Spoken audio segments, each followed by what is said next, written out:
Il faut éviter d'acheter les biens immobiliers dans les quartiers chauds, surtout quand tu es au début, quand tu n'as pas encore la maîtrise, quand tu n'as pas encore de l'expérience. Dans les quartiers chauds, le taux de criminalité est élevé.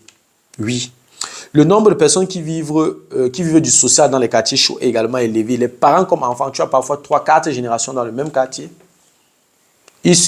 L'arrière-grand-père vivait du social, le père vit du social, l'enfant vit du social. Donc, je veux dire, c'est extrêmement compliqué.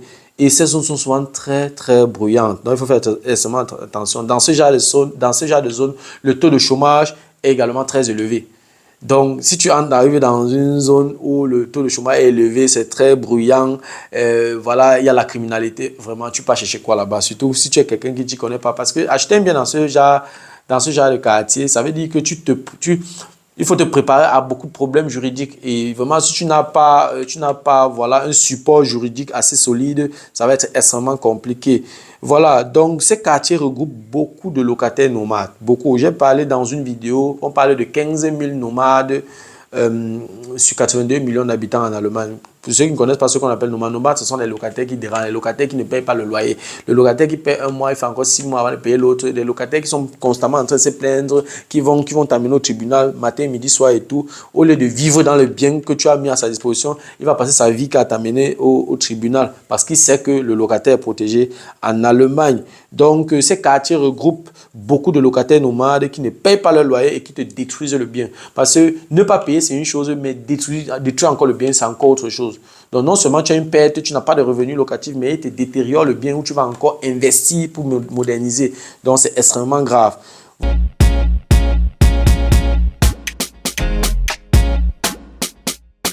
Salut à toi et merci encore une fois de plus d'avoir cliqué sur ma vidéo. Si c'est ta première fois de passer par ici, je m'appelle Fabrice Isopop.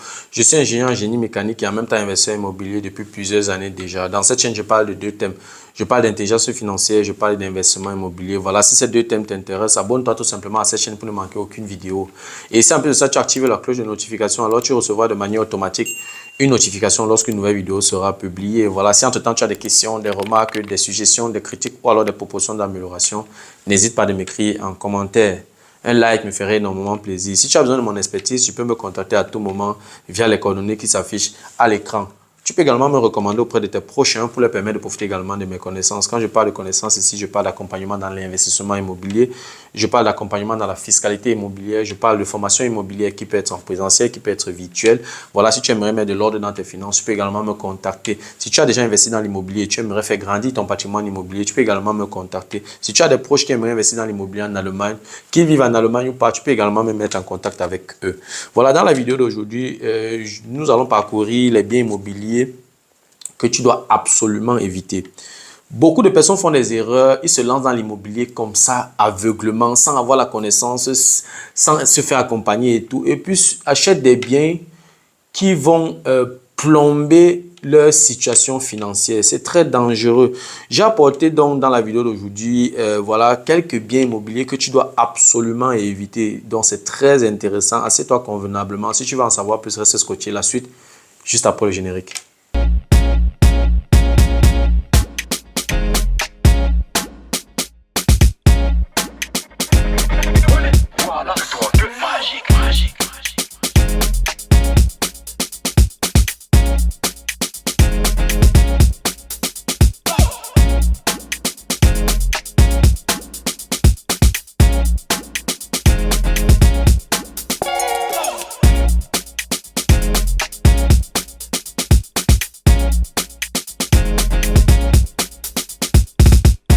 Voilà, comme je l'ai énoncé à l'introduction, je vais partager avec toi les biens immobiliers que tu dois absolument éviter. Donc, si tu veux te lancer dans l'investissement immobilier, surtout au début, si tu as déjà la connaissance, si tu as déjà expérimenté, tu sais ce que tu fais, tu as des objectifs précis, voilà, tu n'es pas obligé de tenir compte mes recommandations ici.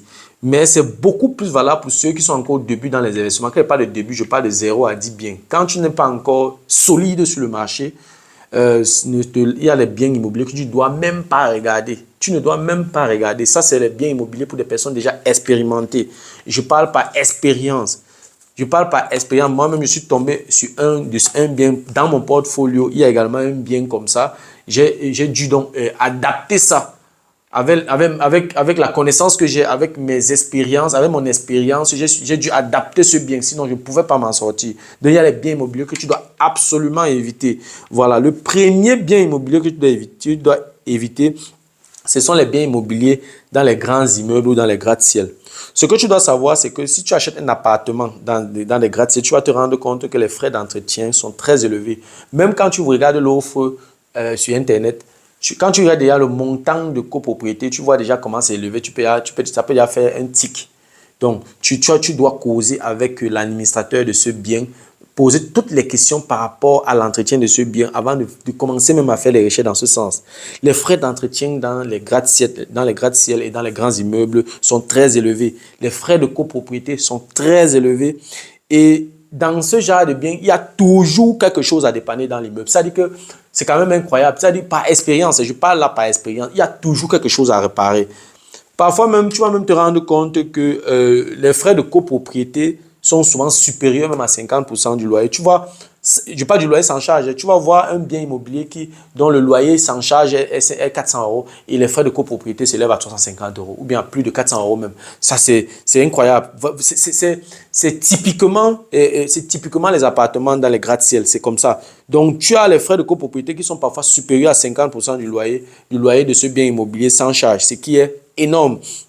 Et par expérience, les frais de copropriété doivent varier entre 20 et 30% du loyer sans charge. Il faut déjà avoir ça dans ta tête. Donc, si le bien immobilier coûte, disons, 400 euros, tu dois être dans les 150 euros, 200 euros maximum comme frais de copropriété. Sinon, il y a problème.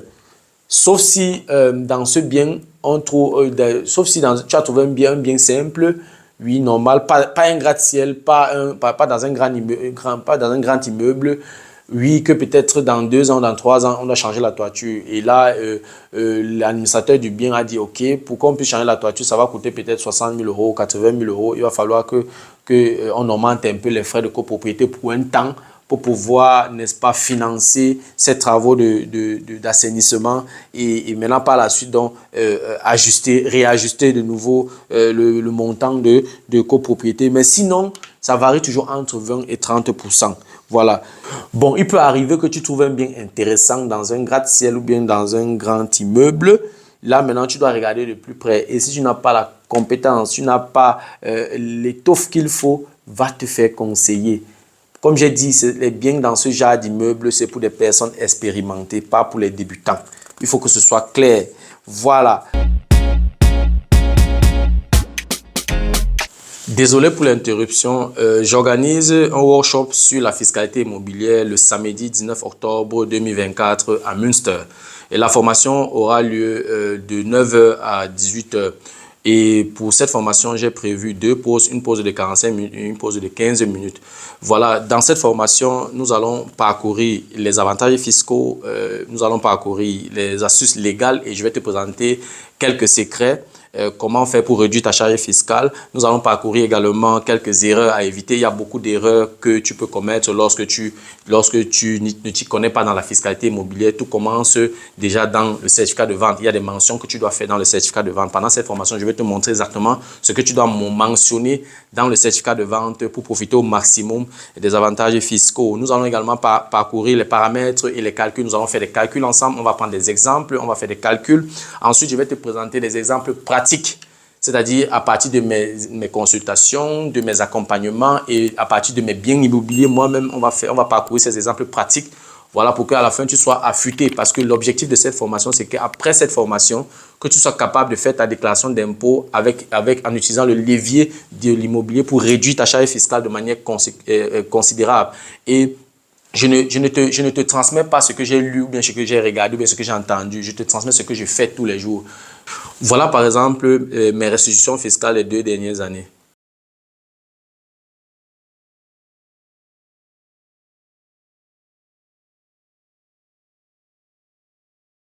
Et par la suite, donc, j'ai prévu une rubrique sur les questions-réponses. Et les questions ne seront pas seulement basé sur la fiscalité immobilière, ça peut être une quelconque préoccupation dans l'investissement immobilier. Tu peux également m'exposer, me poser toutes tes questions. Si tu as des préoccupations, tu regroupes toutes ces préoccupations. On pourrait en discuter ce jour-là. Si j'ai un peu de temps, on peut encore échanger. Et si on n'a plus assez de temps, on peut remettre ça à une prochaine fois. On peut continuer la conversation, même de manière virtuelle, sous forme de consultation. Mais cette fois-ci, ce ne sera pas payante. J'ai également prévu une documentation dans ce sens. Donc, si tu as une quelconque préoccupation dans l'investissement immobilier, c'est une occasion en or de venir avec tes préoccupations. Et aussi, ça va permettre également aux participants d'être en réseau, de créer un réseau. C'est très important.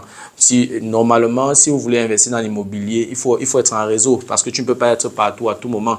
Quelqu'un avec qui tu es en réseau peut te débloquer une situation loin de ton lieu d'habitation.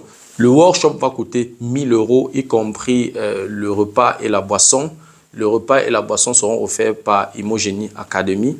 Donc, voilà, n'hésite pas de réserver ta place. Et si tu veux réserver ta place, tu peux me contacter à tout moment via les coordonnées qui s'affichent à l'écran. Voilà, je serais ravi de te compter parmi les participants. On se dit donc au revoir et à très bientôt. Ciao. Donc, le deuxième bien que tu dois absolument éviter, ou les deuxièmes biens que tu dois absolument éviter, ce sont les biens qui sont occupés par des personnes qui reçoivent le social. Il faut éviter les biens qui sont occupés par des personnes qui reçoivent le social. Je m'explique. Pour la plupart, ils ne travaillent pas. Ça veut dire qu'ils ont du temps. Ils ont du temps pour te détruire le bien. Ils sont constamment à la maison. Ils consomment beaucoup d'énergie. Et ce sont des personnes qui vont beaucoup se plaindre. Ils font tellement de bruit, même ils empêchent les voisins de se reposer. Donc, je pense que ce genre de bien, je ne pense pas que tu aimerais vivre à côté de quelqu'un, voilà, qui va passer toute la journée à la maison, à mettre la musique, à faire des bruits, à recevoir les gens et tout, à chanter, à danser et tout. Tout simplement parce qu'il n'a rien à faire. Il n'a pas le stress de la journée, il ne travaille pas. Le lendemain, il ne va pas travailler. Donc, du coup, il n'a pas de stress. Il peut même jouer la musique jusqu'à 3 heures, il n'a aucun problème. Et ce genre de personnes, généralement, si tu regardes bien, ils font beaucoup d'enfants, naturellement. Si tu ne travailles pas, tu as le temps, c'est normal, tu dors beaucoup. Et quand tu dors beaucoup, la probabilité que tu fasses aussi beaucoup d'enfants est élevée. Donc, voilà. Et tu as même des cas où ils reçoivent le social. Ça veut dire que c'est l'État qui paye toutes leurs dépenses, mais ils bloquent le loyer, ils reçoivent l'argent de l'État et ils ne reversent pas le loyer au bailleur. C'est vrai que dans certains cas, tu peux t'arranger à ce que l'argent atterrit directement dans ton compte. Mais si lui décide que ton argent ne sera pas versé, ça ne sera pas versé. Et ce sont des personnes qui sont généralement très nuisibles. Donc, je vais dire, il faut faire extrêmement attention. Si tu veux te lancer dans ce couloir, il faut avoir le support juridique qu'il faut avant de te lancer. Et ce n'est pas la chose des débutants, c'est la chose des personnes déjà expérimentées. Voilà. Donc, tu vois, et encore une particularité, j'ai suivi ça parce que j'ai un groupe d'échange des investisseurs immobiliers où certaines personnes racontent parfois leurs déboires. Il y a quelqu'un une fois, voilà, il a signé un contrat, ils ont signé un contrat avec 2 personnes, c'est-à-dire que dans le contrat de bail, il y avait 2 personnes, mais tu reviens 6 mois plus tard dans la maison, ou bien 1 an plus tard, ils sont 10 dans la maison. Donc, il faut faire extrêmement attention. Il faut faire extrêmement attention. Et c'est généralement dans les logements sociaux comme ça, ou alors c'est généralement dans les appartements voilà, qui sont occupés par des personnes qui reçoivent le social qu'on va trouver les dealers. Donc, vraiment, pour ne pas avoir les maux de tête, surtout pour un débutant, vraiment, ne te lance pas dans ce genre de biens. Voilà. Donc, le troisième bien que tu dois absolument éviter, ce sont les biens à proximité d'une voie ferroviaire. Généralement, aussi par expérience, les locataires ne durent pas dans ce genre de bien. Dans ce bien, quand tu as un bien qui est à côté d'une voie ferroviaire, chaque 5 minutes, il y a un train qui passe. Et c'est bruyant, c'est excessivement bruyant. Tu as le train qui freine à tout moment. Lorsqu'il passe, il fait du bruit. Et c'est extrêmement compliqué. Parfois, à cause de ça, le locataire exige une réduction de loyer. parce que voilà, c'est trop bruyant, il n'arrive pas à dormir la nuit, il fait toute une liste de plaintes et tout, il demande la réduction du loyer et il a raison, il aura, sur le plan juridique, il a raison. Parce que si à un moment donné, tu es dans un appartement et que tu te rends compte que, voilà, il y a des manquements, alors tu es dans tu as le droit de demander une réduction du loyer. Voilà, donc si tu trouves un bien intéressant à côté d'une voie ferroviaire, tu peux regarder de plus près. Surtout quand le prix est très intéressant. Il faut jouer avec ce prix-là parce que là, dans le prix d'achat, tu dois calculer la perte parce que tu as une perte mais que tu ne vois pas. Parce que tout le temps que tu vas changer de locataire, tu n'as pas de revenus. Et quand tu n'as pas de revenus, c'est toi qui dois payer la mensualité, c'est toi qui dois payer les frais de copropriété si c'est un appartement que tu as acheté dans un immeuble. Donc voilà, il faut tenir compte de ça. Là, le quatrième bien qu'il faut absolument éviter, ce sont les biens dans les quartiers chauds. Il faut éviter d'acheter les biens immobiliers dans les quartiers chauds, surtout quand tu es au début, quand tu n'as pas encore la maîtrise, quand tu n'as pas encore de l'expérience. Dans les quartiers chauds, le taux de criminalité est élevé. Oui. Le nombre de personnes qui vivent du social dans les quartiers chauds est également élevé. Les parents comme enfants, tu as parfois 3-4 générations dans le même quartier. L'arrière-grand-père vivait du social, le père vit du social, l'enfant vit du social. Donc, je veux dire, c'est extrêmement compliqué. Et ces zones sont souvent très, très bruyantes. Donc, il faut faire extrêmement attention. Dans ce genre de zone, le taux de chômage est également très élevé. Donc, si tu arrives dans une zone où le taux de chômage est élevé, c'est très bruyant, voilà, il y a la criminalité, vraiment, tu peux chercher quoi là-bas? Surtout si tu es quelqu'un qui ne t'y connaît pas. Parce que acheter un bien dans ce genre de quartier, ça veut dire que il faut te préparer à beaucoup de problèmes juridiques. Et vraiment, si tu n'as pas, voilà, un support juridique assez solide, ça va être extrêmement compliqué. Voilà, donc ces quartiers regroupent beaucoup de locataires nomades. Beaucoup. J'ai parlé dans une vidéo, on parlait de 15 000 nomades sur 82 millions d'habitants en Allemagne. Pour ceux qui ne connaissent pas ce qu'on appelle nomades, ce sont les locataires qui dérangent, les locataires qui ne payent pas le loyer. Le locataire qui paye un mois, il fait encore 6 mois avant de payer l'autre. Les locataires qui sont constamment en train de se plaindre, qui vont t'amener au tribunal matin, midi, soir et tout. Au lieu de vivre dans le bien que tu as mis à sa disposition, il va passer sa vie qu'à t'amener au tribunal parce qu'il sait que le locataire est protégé en Allemagne. Donc, ces quartiers regroupent beaucoup de locataires nomades qui ne payent pas leur loyer et qui te détruisent le bien. Parce que ne pas payer, c'est une chose, mais détruire encore le bien, c'est encore autre chose. Donc, non seulement tu as une perte, tu n'as pas de revenus locatifs, mais il te détériore le bien où tu vas encore investir pour moderniser. Donc, c'est extrêmement grave. Voilà. Et ce que tu dois aussi savoir, c'est que dans ce genre de zone, toi aussi, si tu es un ingénieur, tu es un avocat, tu es un médecin, voilà, tu fais partie de la classe moyenne, tu ne peux pas aller vivre dans ce genre de quartier. Donc, tu ne verras jamais un ingénieur ou un enseignant ou un fonctionnaire dans ce genre de quartier. Il faut le savoir.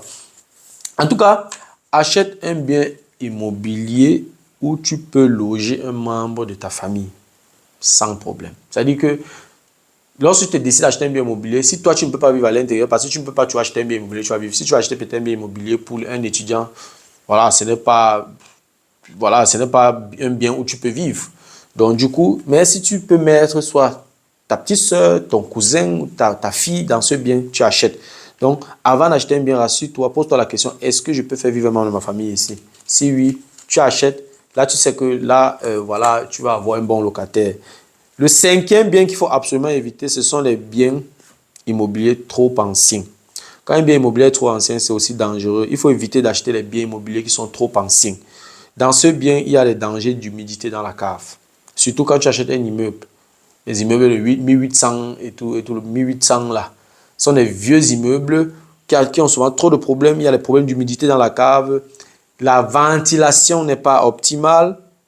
Et les hauteurs des pièces sont souvent très basses. Et on parle généralement à partir de 2,5 mètres de hauteur. Et lorsque c'est aussi très bas, ce n'est pas trop ça. Et l'entretien de ce genre de biens est aussi difficile et coûteux parce que ce sont des vieux biens qui nécessitent beaucoup d'entretien. C'est un peu comme une vieille voiture. C'est clair, une vieille voiture va constamment aller au garage. Normalement, une voiture neuve va à l'inspection ou alors tu changes par exemple le filtre d'une voiture après 15 000 km. Autant de choses. Or, une vieille voiture, tu seras obligé d'aller au garage tout le temps. Après 5 000 km, il va falloir aller au garage. Donc, l'entretien de ce genre de bien est extrêmement difficile et très coûteux. Et voilà, même au niveau de la charpente, si on regarde au niveau du toit, la charpente a souvent des champignons qui peuvent être nocifs pour la santé de ton locataire. Ça, c'est le problème des biens qui sont trop anciens. Il y a aussi des risques de moisissure. Donc, quand le bien est trop vieux, il y a également les risques de moisissure. Donc, ce sont des éléments, il faut tenir compte de ça avant de te lancer. Si tu as la compétence, si tu as un bon réseau d'artisans qui peut te faire des travaux vite et à bon prix, alors tu peux te lancer dans ce genre de biens, surtout quand le prix d'achat passe. Voilà, donc il faut tenir compte de ça. Le sixième bien qu'il faut absolument éviter, c'est les biens immobiliers qui sont occupés par les avocats, les policiers, les politiciens et les diplomates. Ce sont des personnes qui travaillent chaque jour avec le droit. Donc vraiment, si tu vas faire une visite immobilière, tu te rends compte que l'un des corps de métier que j'ai cité là est l'occupant de cet appartement. Mon frère, tu n'auras pas de... Je vais dire, ce sont des bons locataires. Ils n'ont pas de problème d'argent, mais tu vas passer ta vie au tribunal. Parce qu'en tant que bailleur, tu ne connais pas tout. Il y a des éléments qui t'échappent. Mais lui, il connaît tout. Il va exactement jouer avec les petits détails du droit pour t'avoir. Il peut arriver, par exemple, il y a une petite chose dans l'appartement, il te dit qu'à cause de ça, il va diminuer le loyer de 10%. Et il t'envoie un article du code pénal ou bien un article dans le code pénal, oui, où c'est mentionné que voilà, il a raison. Et c'est dangereux. Et en plus de ça, ce sont des locataires très exigeants, très capricieux. Ils connaissent leurs droits, ils maîtrisent le droit. Et la législation a des failles qu'ils n'hésitent pas à utiliser. C'est ça le problème avec ce genre de corps de métier. Donc partout, ils vont trouver les failles, ils vont utiliser pour t'avoir. Et parfois aussi, il y a des intimidations. Vraiment, si tu es en train de discuter peut-être avec un avocat qui te dit que voilà, il y a des problèmes au niveau de la douche et que peut-être il y a un dégât d'eau. Il dit qu'à cause de ça, il va réduire le loyer de 20%. Il te présente un article du code pénal. Tu fais comment? Voilà, en fait c'est ça. C'est ça le problème. Donc, il y a des intimidations. Une petite chose qu'il y aura dans la maison sera toujours amplifiée parce que voilà, il connaît son droit. Voilà, donc si tu as un bon support juridique pour conserver ce genre de locataire longtemps, il va falloir savoir ce que tu fais et maîtriser également la législation. C'est-à-dire que tu dois également connaître le code pénal, tu dois maîtriser la législation, toutes les lois sur l'immobilier, tu dois maîtriser. Tu dois avoir un support juridique assez consistant, n'est-ce pas, pour pouvoir conserver ce genre de locataire. Mais si tu le fais comprendre à tout moment, lorsqu'il vient avec ses caprices, si tu parviens à le recadrer, tu vas le conserver longtemps parce qu'il a la capacité financière pour payer le loyer. Ce n'est pas comme si ça ne le dépend de payer, mais s'il trouve la faille, il trouve une petite possibilité, il va retenir quelques euros. Donc voilà. Donc, si tu trouves ce genre de bien immobilier et que tu as un bon support juridique, alors tu peux acheter. Et je dis encore, ce n'est pas une chose pour les débutants, c'est pour les expérimenter. Et tu dois savoir qu'une toute petite erreur avec ce genre de locataire peut te coûter très cher. Donc, il faut faire extrêmement attention. Il faut être sur le qui-vive quand tu as ce genre de locataire. Mais sinon, ce sont des bons locataires, ce sont des bons payeurs. Voilà, c'était tout pour la vidéo d'aujourd'hui. J'espère que la vidéo t'a plu. J'espère que la vidéo a été à la hauteur de tes attentes. Voilà, si la vidéo t'a plu, je te prie de la partager au maximum. Et si les contenus de cette chaîne t'intéressent, abonne-toi tout simplement à cette chaîne pour ne manquer aucune vidéo. Et si en plus de ça, tu actives la cloche de notification, alors tu recevras de manière automatique une notification lorsqu'une nouvelle vidéo sera publiée. Voilà, si entre-temps tu as des questions, des remarques, des suggestions, des critiques ou alors des propositions d'amélioration, n'hésite pas de m'écrire en commentaire. Un like me ferait énormément plaisir. Si tu as besoin de mon expertise, tu peux me contacter à tout moment via les coordonnées qui s'affichent à l'écran. Tu peux également me recommander auprès de tes prochains pour leur permettre de profiter également de mes connaissances. Merci encore pour ta disponibilité. Merci pour ton attention. C'était Fabrice de Imo Génie. On se dit donc au revoir et à la prochaine. Ciao.